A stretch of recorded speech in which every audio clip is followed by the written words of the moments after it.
کس تھیوری کے ذریعے کس تھیوری کو استعمال کریں گے. تو سب سے پہلے تھیسس اسٹیٹمنٹ، سب سے پہلے چھوٹا سا انٹروڈکشن، پھر تھیسس اسٹیٹمنٹ، اور پھر آپ کیا کرنا چاہ رہے ہیں، اس میں کیا ثابت کرنا چاہ رہے ہیں، اس کا ایک پیراگراف. ٹھیک ہے. اب جب یہ آپ نے کر دیا تو پھر آپ کیا کریں گے کہ آپ نے جو پہلے لوگوں نے اس کے بارے میں لکھا ہے اس کا تھوڑا سا اوور ویو دیں گے. اب وہ اوور ویو، اس کا مقصد کیا ہے کہ آپ ریویورز کو اور پڑھنے والے کو یہ بتا رہے ہو کہ یہ میں جس موضوع پہ لکھنا چاہ رہا ہوں، جس کے لیے میں نے یہ آرگیومنٹ دیا ہے، اس کے بارے میں ان شخصیات نے، ان مفکرین نے یہ لکھا ہے. اور جب آپ ان کا تھوڑا سا سمری دو گے تو ساتھ آپ یہ بھی لکھتے رہو گے ایک آدھ پیراگراف میں کہ آپ اس گفتگو کو کتنا آگے بڑھا رہے ہو، یا کیا آپ اس سے متفق ہو یا نہیں ہو، اور جب آپ متفق نہیں ہو تو اس کی وجوہات کیا ہیں. پھر تھوڑا سا آپ اپنی تھیوری کو ایکسپلین کریں گے. اب کیسے؟ میں یہاں مارکس کا کانسیپٹ استعمال کروں گا، ایلینیشن. میرے ذہن کے مطابق مارکس جب یہ کہتا ہے ایلینیشن کے بارے میں تو اس کا یہ مطلب ہے. وہ ایکسپلینیشن آپ کیوں دے رہے ہیں؟ دو وجوہات کی بنا پہ. ایک تو یہ کہ پڑھنے والے کو مکمل پتہ ہو کہ آپ جب ایلینیشن استعمال کر رہے ہیں تو اس کو آپ ڈیفائن کیسے کر رہے ہیں، اس کے بارے میں آپ کی سمجھ کیا ہے. اور دوسری چیز جو ہے وہ یہ ذہن میں رکھنی ہوگی کہ مقالہ پڑھنے والے کو یا ریویور کو یہ بھی سمجھ آ جائے کہ آپ کو اپنی جو ٹرم آپ استعمال کر رہے ہیں اس کے اوپر جو تنقید ہوئی ہے، جو لوگوں نے اس کے بارے میں اور چیزیں کہی ہیں، اس کا بھی علم ہے.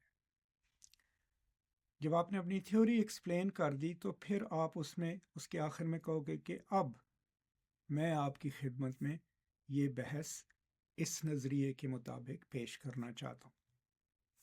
کوئی بھی جو ادبی کتاب یا نظم جس کے بارے میں آپ لکھ رہے ہیں. اب جب آپ نے وہ ڈسکشن شروع کر دی تو اس میں آپ نے ناول کی یا نظم کی سمری نہیں دینی. سمری سے مراد یہ ہے کہ آپ نے یہ نہیں کہنا کہ پہلے یہ ہوا پھر یہ ہوا، نہیں. آپ نے اپنا تھیسس جو ہے اس کے بارے میں آرگیومنٹ دینا ہے، دلائل دینے ہیں، اور ٹیکسٹ میں سے صرف وہ چیزیں پیش کرنی ہیں جو آپ ثبوت کے طور پہ پیش کرنا چاہ رہے ہیں. مثال کے طور پہ میرا ایک انگریزی میں مقالہ ہے عثمان سیمبین کی کتاب کے اوپر. سیمبین عثمان کی کتاب God's Bits of Woods. Argument اس میں میرا کیا ہے کہ جی میں فریڈرک جیمسن کا جو کانسیپٹ ہے آئیڈیالوجیم، اس کو استعمال کرتے ہوئے آپ کو یہ ثابت کرنے کی کوشش کروں گا کہ اس ناول کو پڑھنے سے اور پڑھانے سے ہمیں یہ سمجھ آ جائے گی کہ کسی قسم کی بھی ورکر سٹرائک کو کامیاب ہونے کے لیے سولیڈیرٹی، یکجہتی انتہائی اہم ہے. اب جب آپ نے وہ ثابت کرنا ہے تو پھر آپ نے ناول میں سے وہ جگہیں تلاش کرنی ہیں جہاں آپ کو نظر آ رہا ہے کہ اس یکجہتی کو بریک کرنے کی کوشش کی تو لوگوں نے یہ کیا، لوگوں نے یہ کیا. تو مقصد آپ کا یہ ہے کہ آپ ٹیکسٹ کی وضاحت نہیں کر رہے سمری کے طور پہ، آپ ٹیکسٹ کو استعمال کر رہے ہیں اپنا تھیسس جو ہے اس کو ثابت کرنے کے. تو ایک بار پھر دہرا دوں، سب سے پہلے موضوع کیسے تلاش کرنا ہے، اس کے لیے آپ کو بنیادی تحقیق کرنی پڑے گی. یہ دیکھنا پڑے گا کہ اس موضوع پر کس نے کیا کچھ لکھا. اس کے بعد جب آپ لکھنے پہ آتے ہیں تو سب سے پہلے چھوٹا سا انٹروڈکشن دے کے آپ نے اپنا تھیسس سٹیٹمنٹ دینا ہے. اس تھیسس سٹیٹمنٹ میں کیا ہوگا کہ جی میں یہ کتاب، اس میں سے یہ ثابت کروں گا آپ کو کہ اس کتاب کو پڑھنے والوں کو یہ سمجھ آ جائے گی کہ یکجہتی کی اہمیت کیا ہے کسی بھی ریزسٹنس موومنٹ کے لیے. پھر آپ اکاؤنٹ کریں گے 3 یا 4 پیراگرافس میں یہ زیر بحث لائیں گے کہ اس موضوع پہ اور لوگوں نے کیا کچھ لکھا ہے، اور جو انہوں نے لکھا ہے اس کو آپ کیسے بہتر کر رہے ہیں، یا اس کو کیسے رسپونڈ کر رہے ہیں یا ریفیوٹ کر رہے ہیں۔ پھر آپ ایکسپلین کریں گے اپنی تھیوری، اپنی ٹرمز، اور یہ کرنے کے بعد پھر آپ زیر بحث لائیں گے جو کتاب جس کے بارے میں آپ لکھ رہے ہیں یا نظم جس کے بارے میں آپ لکھ رہے ہیں، اور اس میں آپ نے کیا خیال کرنا ہے کہ سمری نہ کریں۔ آپ ہمیشہ ذہن میں یہ رکھ سکتے ہیں کہ جو بھی پڑھ رہا ہے اس کو معلوم ہے کہ یہ کتاب اس نے پڑھی ہوئی ہے، تو یہ ذہن میں رکھیں گے، اور یہ بحث پیراگراف بائی پیراگراف آخر تک آپ لے کے جائیں گے۔ اب جب آپ نے اپنی بحث مکمل کر لی، اس سے پہلے آپ نے ذہن میں یہ بھی رکھنا ہے کہ آپ جو کہہ رہے ہیں، جو سجیسٹ کر رہے ہیں، اس کے مخالفانہ خیالات کیا ہو سکتے ہیں۔ آپ وہ بھی زیر بحث لائیں کہ ہاں میں یہ کہہ رہا ہوں اور مجھے معلوم ہے کہ اس پر کچھ لوگ یہ تنقید کریں گے۔ پھر آپ اس تنقید کا ایڈوانس میں جواب بھی اپنے پیپر میں لکھ دیں، اور جب یہ ساری بحث آپ نے کر دی تو پھر آپ اپنا کنکلوژن یا اختتامیہ لکھیں گے، جس میں آپ سمرائز کر دیں گے آپ نے کہاں سے شروع کیا اور کہاں سے ختم کیا۔ اب کچھ اور چیزیں جو یہاں مشکل ہیں اردو میں بتانی، وہ یہ بھی ہوں گی کہ جی آپ نے پیراگراف کیسے کنسٹرکٹ کرنے ہیں، ایک پیراگراف سے دوسرے پیراگراف پہ جاتے وقت آخری لائن جو ہوتی ہے پیراگراف میں، اس میں آپ تھوڑا سا ہنٹ دے دیں ریڈر کو کہ آپ اسے کہاں لے کے جا رہے ہیں اور کیوں۔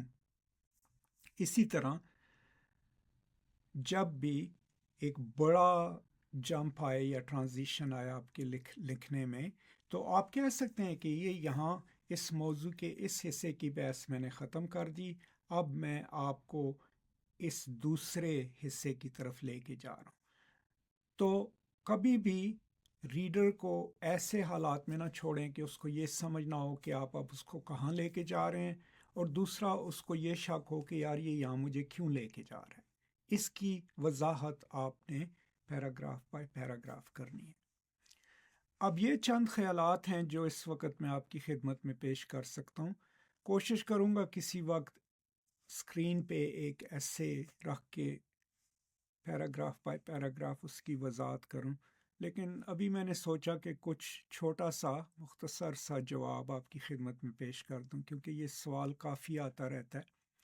اگر آپ کو وقت ملے تو میرے انگریزی چینل پہ ایک پوری پلے لسٹ ہے رائٹنگ ٹپس کے اوپر، اس کا بھی میں لنک جو ہے ڈسکرپشن میں ڈال دوں گا، اور ایک پورا تقریباً 2 گھنٹے کا لیکچر ہے پبلشنگ کے اوپر، وہ بھی آپ دیکھ لیں، اس کو بھی سمجھنے کی کوشش کریں۔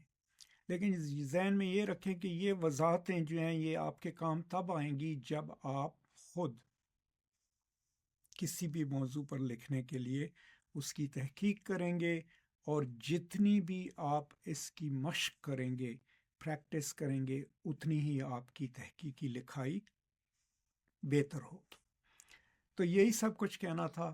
امید ہے اس سے آپ کچھ لوگوں کو ان کے سوالوں کا جواب مل گیا ہوگا، اور کچھ لوگ اس سے مستفید ہوں گے۔ بتائیے گا آپ کو کیسا لگا، اور اگر کوئی سوالات ہوں تو برائے کرم وہ کامنٹس میں ڈال دیجیے۔ بہت شکریہ، خوش رہیں، آباد رہیں، خدا حافظ۔